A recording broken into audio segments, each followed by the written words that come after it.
28-year-old transgender Aiden Hale, who identified as Audrey, shot and killed 6 people, 3 of whom were children, at the Covenant School in Tennessee.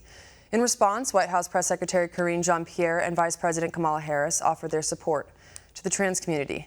I want to welcome Dr. Anthony Harper. Dr. Harper, thanks for joining me. So Hale reportedly... Well, oh, go ahead.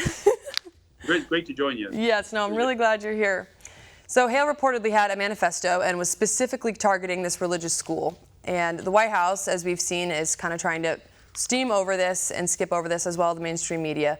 And they're so hesitant to call this a hate crime. Can you speak into this, why you think they're doing this? Well, overall, the Biden administration is very supportive of the trans agenda, the homosexual agenda. I was at the White House when actually Biden was signing into the law the homosexual marriage, the marriage law. So it was very troubling for a lot of evangelical Christians on a variety of issues regarding the trans and a lot of issues about the gender confusion. Right, thank you. And so Kamala Harris was recently in Nashville, and she chose not to meet with the victims' families. She met instead with the congressmen who were expelled for their anti-gun protest. What kind of message does this send?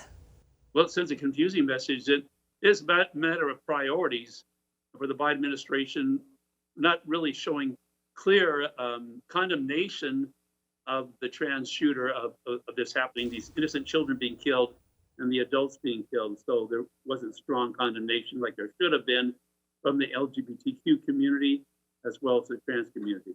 Right, and now the shooter in the tragedy was trans, which is a big reason mainstream media is allegedly, kind of skipping over this story. Biological female who identified as a male, and she was under doctor's care for a mental disorder, an emotional disorder is what they're calling it. How could this have played a role? Well, this is very significant. I guess the big question is about testosterone.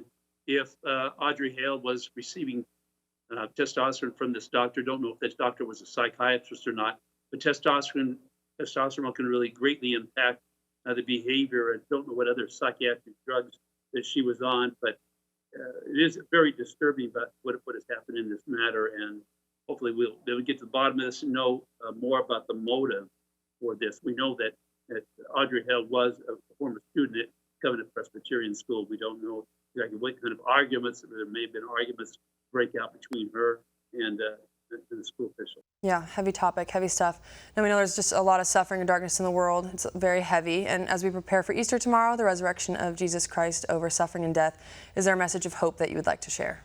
Well, number one, Bridget, the message of hope is a resurrection message. And clearly for all those that put their trust in Jesus, asking him to save them from their sins, they will be saved.